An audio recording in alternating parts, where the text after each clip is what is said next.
Alright, welcome back to what I believe is episode 58 of History Rewritten. In the last episode, we had Sweden do some stuff.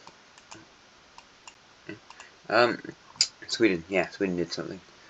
Right, so the Swedes had to give independence to this country, which is an interesting thing because the Korean team sent some help for the rebels here. And then we had this country helping out. I mean, they also invaded and took a lot of land, but generally they were trying to help out. So, good old Costa Ricans. Also, I just realized how weird this border is. Like, you go all the way around there to get over to here, whilst you could just go through there if you owned that bit of the lake. But oh well, that's fun, I suppose. And we had some other bits, like I think the Lime team invaded a country up here. We had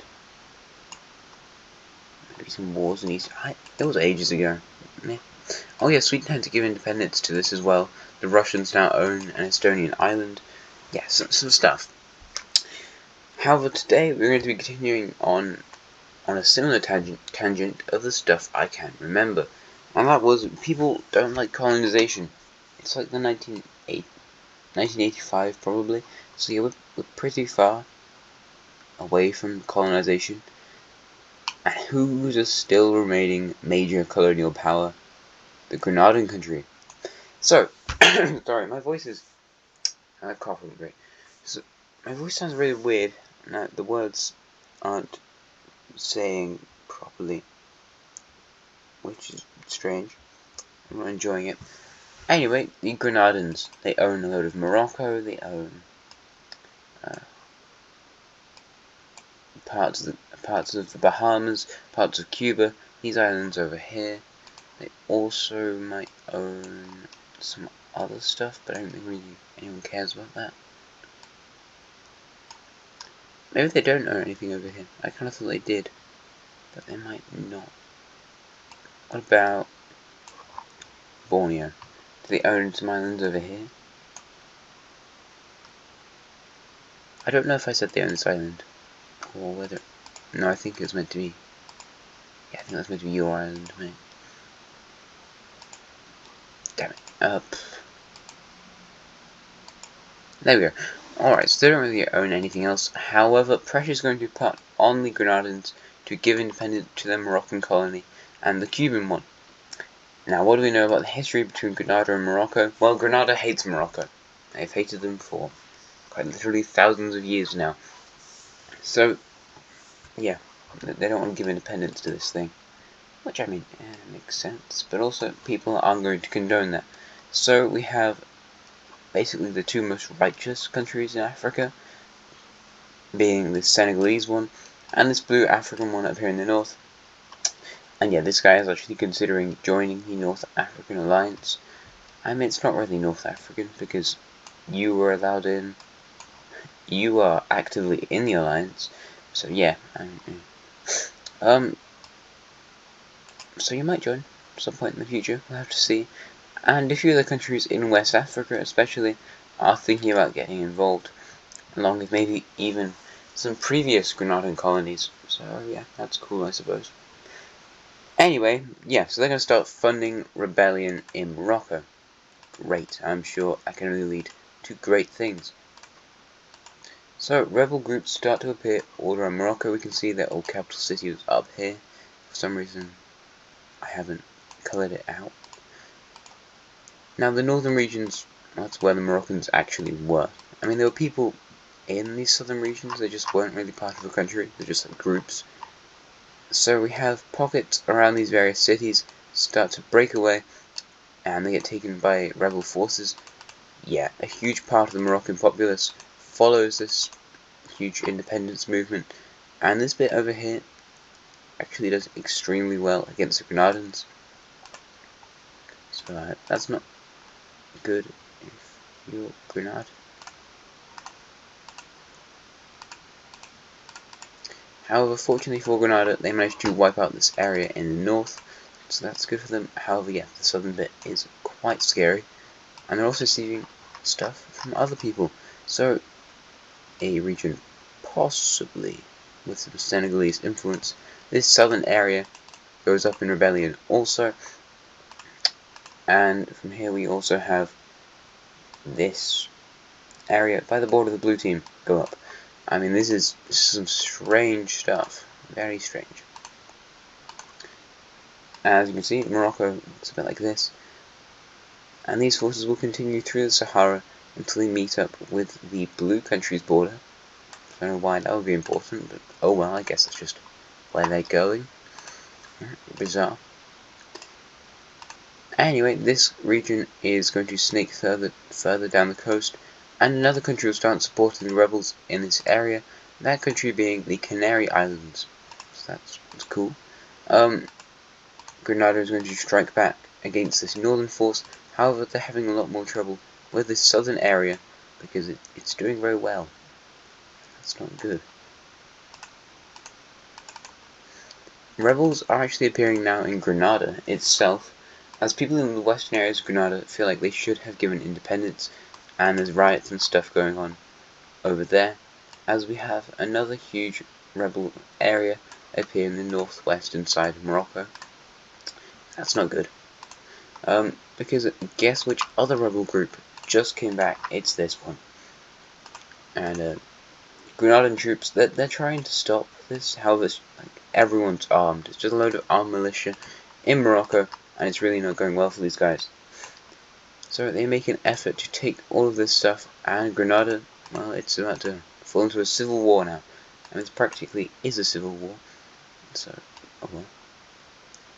But centered around these sorts of Atlantic areas, we have a movement for independence over in the western side of the country. Moving over to their American colony, Cuba will finally go, hey, I quite like my independence now. And Grenada's like, come on, man. Cuba is still going to be their friend, so that's nice. Unless they do something radical, but I doubt they do something like that. Also, looks like they're occupying Jamaica, but they're not. And yeah, things are not going well for the Grenadans. Finally, this area of Morocco has been taken, and with lots of pressure on the Grenadans, they're going to start to think about actually possibly giving in. As the western forces begin to take quite a lot of land, we have more rebels appear over here on Ibiza. That's pretty close to the capital, so that's very scary. Finally, the Moroccans managed to cross the Strait of Gibraltar and make a landing, like that. Make a landing over here in southern Grenada. This means they can meet up with the other rebels who are doing quite well in handling the Grenadans. And at this point, yeah, people are just encouraging Grenada to give in. Like, mate, Grenada will add you to the European Union, just stop the war. So yeah, the Grenadans are finally going to give in and end the war. So let's have a look at the peace treaty. So first off, we have independence for this huge western Grenadan area. Nice. It's a big old country. And they're very favourable towards the Moroccans. They like them a lot. I mean, they have a very favourable opinion of the Moroccans. As for Morocco, I don't know. It was ages ago that we had Morocco. Absolutely ages ago. So I'm going to find out the weird number again. 87, 125, and 96.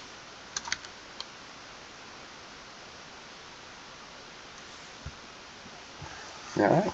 I believe it is. That looks right, I think. So we have all of this going up and saying, right, I'm a country now. Yippee. Do we want to do that? Yeah. And then the southern area will also make itself a country. This is slightly different. I don't know what colour to make this. We've got blue, grey, dark blue, pink, yellow. There's loads of oranges in that area as well. So maybe something like this. Yep, if in doubt, make it green. There go. So a new Western Saharan nation is created, and the Moroccans are actually kind of annoyed that this thing exists, because to be honest, they claim this entire area. They kind of thought that when they broke away, they'd just get to keep all the stuff that their rebels took. However, apparently the rebels wanted to make their own separate state in the south. Which, I mean, it makes sense, because this stuff wasn't true Moroccan thing. It was its own bit. It was recently colonized by the Grenadines. So yeah, that makes more sense. Just remembered another part of the peace treaty that I nearly forgot about. And that is that Morocco will be returning to Iberia as they take a nice little bit of Grenada over here. Lovely. As for this, Ibiza, who's trying to break away, well, the Ibizan rebels wanted to join the Catalonian country, so they succeed in doing that. As for capital cities, however, your capital can go up here near Lisbon-ish. Your capital's up there. I wouldn't move it, but I don't know. And your capital can be over here in the west. Great. So Morocco has just been created, and both of these two new countries are supported by the blue country. You know, they're giving them lots of economic support, saying, let's be friends. How about you actually join our alliance this time?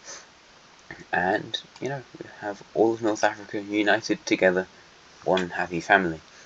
So yeah, this is pretty exciting. We now have 5 Iberian nations, and like the French and the Moroccans are within Iberia. So that's cool. Might return here sometime in the future episode. Sometime later in this episode, I mean. Maybe next episode, yeah. Anyway, time to go over to Brazil because they're doing another invasion.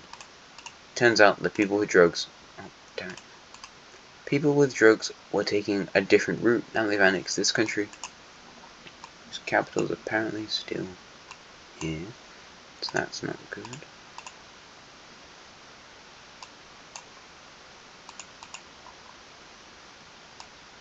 I'm sorry, I need to move this. There we go. And it is mainly through this purplish country, which is strange because, I mean, if they annex this purplish country, then they'd be a coast-to-coast nation. They could go from the Atlantic to the Pacific. I mean, it's not really strange. It makes the most sense. It's just it's also very beneficial if you're Brazilian. So Brazil, on the grounds of they need to stop the drugs trade, which they do, they're going to invade. Lovely stuff. So they lead an invasion into this purplish country, and they quite quickly take this major city by Lake Titicaca in Peru, southern Peru at least, Bolivia, maybe somewhere around there. Anyway, from here, I want to get this lake. Probably done. Nice. Anyway, from here they're going to move towards the capital, however it's very mountainous, and they're going to continue to move across the rest of the border so they can get more leverage over them. They quite easily manage to connect to the Pacific coast, and that's very good if you're Brazilian. I mean, it's very exciting to reach the Pacific. They manage to take the capital city, and from here the rest of the country will fall over to Brazilian forces in the peace treaty. It's full annexation. I don't know what you're expecting. Of course the Brazilians fully annexed this. It was on the thumbnail, man. I mean, like, you should be able to see that. No, of course they do. So that's good. But now Brazil is possibly on it, or the USB is possibly on its way to become an absolute superpower. We'll just have to see though. Currently it's like probably somewhere in the top 20.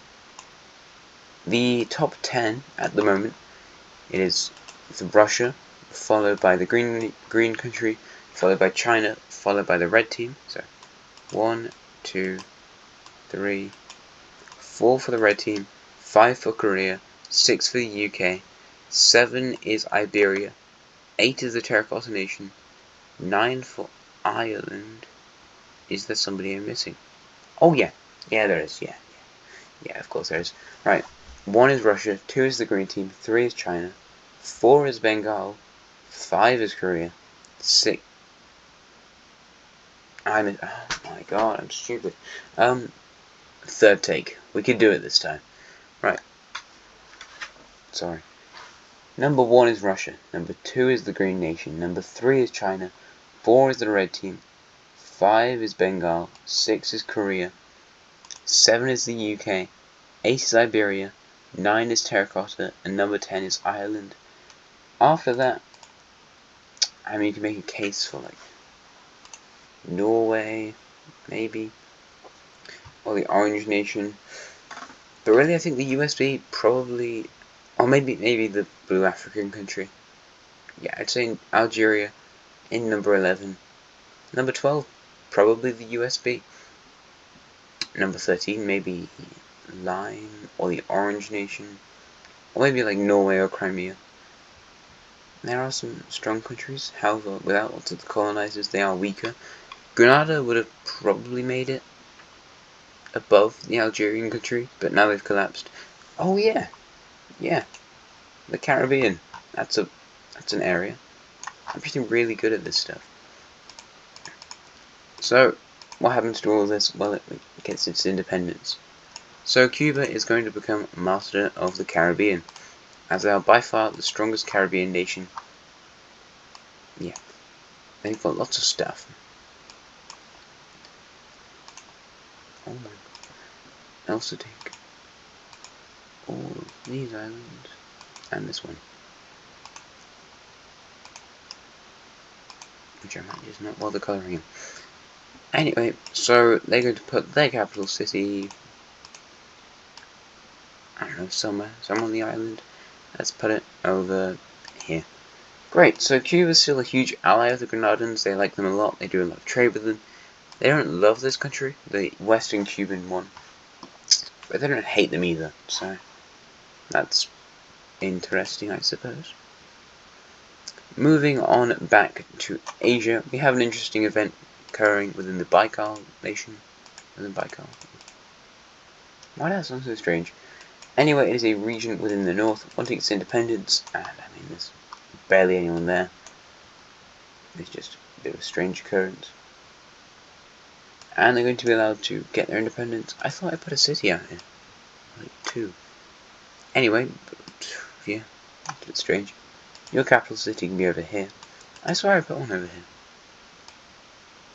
That's bizarre.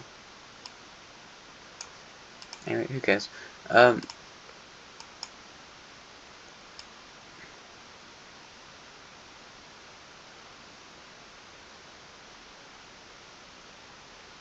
Independence for this country. Lovely stuff. Alright, there you go. Baikal looks slightly different now, but it's unfortunately a loss of land for them. I think last time I talked about how Eritrea went communist. If I didn't, they're communist. So that's cool. Other than that, what else did I have there? Oh yeah, I remember now. So, the red team in Japan, you know, they're going on the warpath now. And first of all, they're attacking the blue. No, they're not going to be attacking the blue country. The people within this area of the blue country feel like because it's quite a neutral nation. I mean, despite being part of a highly military alliance, actually not really, because all the countries in this alliance are very far apart. Like, you don't have borders on each other. You're in the middle of the Japanese Sea. Yeah, Korea, Baikal, and Kyushu is an interesting alliance. I love this border. These colours work so well together. So do these two. Anyway, the people over here feel like they should be part of the red Japanese country, and now they are. So that's good. However, the red Japanese country is going on the warpath, because they are going to be declaring war on this yellowish nation. Now, I feel like before you were helped by one of the guys. There was a proxy war over here, and I can't remember whose side you were on. I think, because you're friends with China, the Russians helped you. Not the Russians, the Green Team. But then, who helped each of these guys? The Red Team help you and the Russians help you? Doesn't really matter today, because we're not going to use those guys. and this might even be a proxy war. Anyway, they're declaring war on them, so they're going to make a push towards separating these two areas. However, this nation is like a very water, naval-based nation, so I mean they're probably going to be fine with being separated. They also start an invasion from this island they've always had. Didn't just colour it in a minute ago. And take the city over here on this island. Same sort of thing happens in the north. They re-separate the island. Well, they separate this island now. And really, it's going quite well for these guys. However, they are stronger than the red team expected, which is interesting. And actually, over here... What?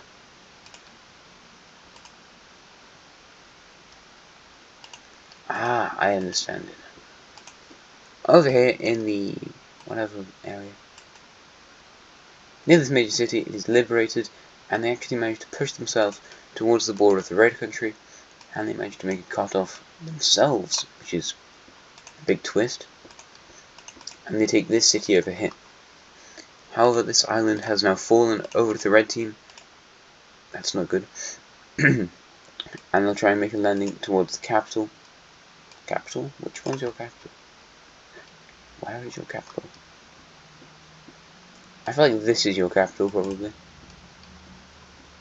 I don't really know. Pushing down towards there is tricky, so they're going to cut off at this area again, and move down here to try and cause more damage.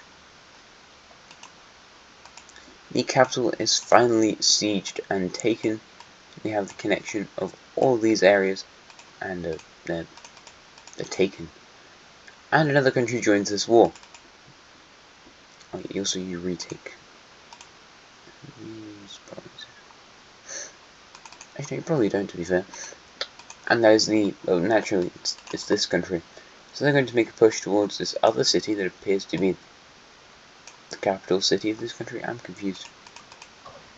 However, they take it quite easily because this country is falling apart. From here they reach the border of these occupied areas, and it's here that we bring in the nefarious other colours. I might need to try and clear up some of those areas, because just like every good war, we have the lilac Japanese country doing something slightly bad, and that is taking this area of the red team. The two nations will finally meet up over here by this city, which is kind of multi-occupied, which I'm sure is absolutely fine, and there's no disagreements about that. However, the lilac Japanese country isn't giving this peninsula back to the red team, and the red team's like, mate, I will go to war with you. I have a load of this territory, a load of good economic stuff from this. I will go to war with you, and I'm going to try and wreck you. See, I've got my buddy China here to help me. And you know how the grey team replies to that? Well, I'll absolutely wreck you in a war, you know. I'm much stronger, and the older nation, I've got more economic stuff just in my nation, and I've got Korea to help me. Now, who's been fighting a load of proxy wars recently? Korea and China. That's crazy. Fought one in Taiwan, fought one between these Vietnamese and Chinese nations. We had this one, and it didn't go too well for the Chinese. And it looks like we might have another, so that's good, isn't it? Because the red Japanese country has just declared war on the lilac one. Lovely stuff. Isn't it always great when they can just get along like that? So they'll start an invasion into their own areas. However, the Japanese are keeping a good hold on them, and at this point they're also going to launch an invasion into areas. How about this is the stuff? New stuff they're invading. New bits. I mean, this is technically a reconquest, so this is too many colours. There you go, reconquesting this. The lilac Japanese country was not entirely prepared for them actually declaring war on them. They didn't think they'd really do it. However, now they're ready to go and fight. So they move in, retake the northern province, and they start their own push towards this major city over here. Going by the northern coast, they reach down towards the border of their orange team territories, and their new captured colour for stuff they're taking in this war is going to be purple. So they managed to retake this, and it's not looking good, as they possibly should cut them off here again. However, the pink forces will move over this bit and take this important city over here. All the while, the lilac Japanese have just taken this area, and now they're cut off in Japan. I'm sure it's absolutely fine. So rebels reappear on this peninsula, and redeclare their independence. However, the lilac Japanese country is still at war with them, so yeah, it just gets even worse. Really? How could it get even worse? I suppose these guys could rejoin the blue country, but they haven't yet, so that's good. They continue their push into the red country, who's found their entire military is off somewhere else in Japan. Great stuff. However, they are doing some important stuff here in Japan, where apparently there's no cities on the Pacific coast. I don't know, I feel like there should be one over here. And as there's absolutely no economic stuff over here on the Pacific coast, they're doing very well at taking territory from the Japanese. However, the Japanese will try and retake some of the stuff, with them pushing in around here and coming up behind the pink country, so they've lost those original provinces. You have the Japanese making a landing on this orange island over here, and they finally actually take a city around in this area. However, it just got bad for the Japanese, because it turns out their army's off fighting on another part of the archipelago. So their capital city has just been taken by the Pink Army. I'm going to have all of this being captured now, as these forces come crashing back towards the purple team front lines. And yeah, this war's just got really messy for no apparent reason. The orange team forces will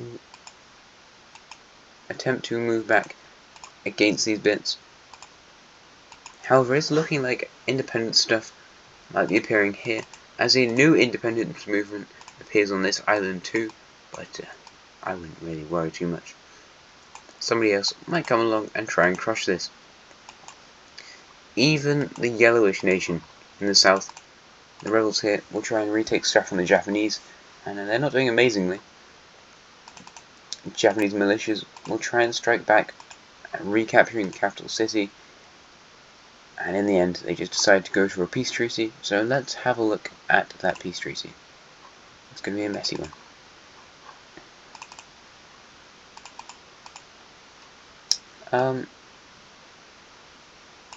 Yeah, I'm not sure what to do. This is so bizarre.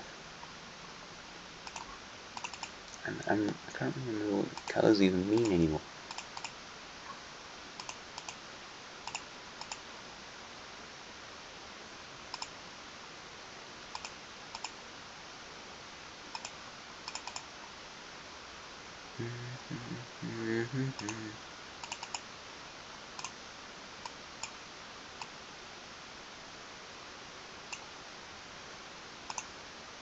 So, in this huge proxy war that emerged between the Chinese and the Koreans, who really won? Probably the southern Japanese. I mean, they got their troops into the capital, however they were stranded, and eventually they probably got taken down. However, the same was true for the lilac country, and there's no huge dispute over this peninsula. It's not great stuff.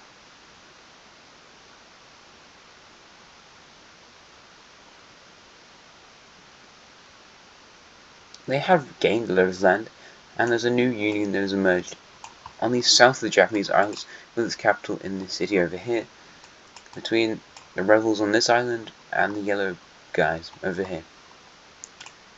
This is not what they were expecting in this war, and I feel like the red Japanese might go clear it up sometime soon. We'll have to see. Anyway, what else do I need to do today? There was some other stuff I needed to do today, and I've kind of forgotten exactly what it was.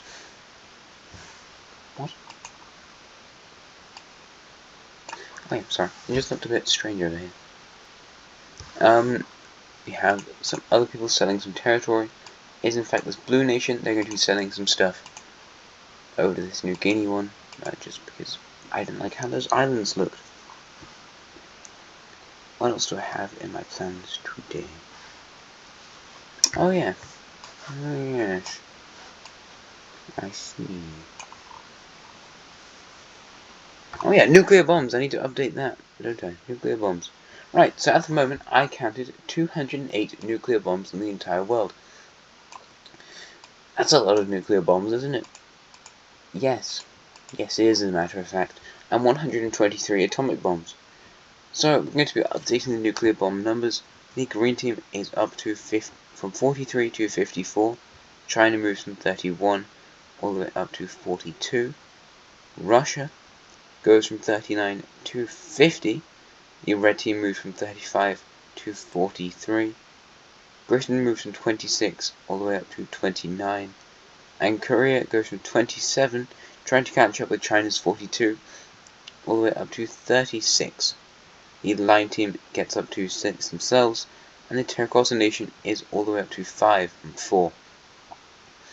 I might update the atomic numbers, but also probably not. They're not as important, really. I can just have a load of atomic bombs. Because apparently in this universe, atomic bombs just make things explode. But worse. So that's nice. What else? I don't know, wasn't a huge lot. So the thing is, at the moment I can record 2 videos. So I've got ideas for both of those. I might just leave it here for today's episode. I've got some good wars set up for the next one. And yeah, thank you very much for watching. I hope you enjoyed the video, and I will see you again next time. Goodbye. Have a nice rest of your day.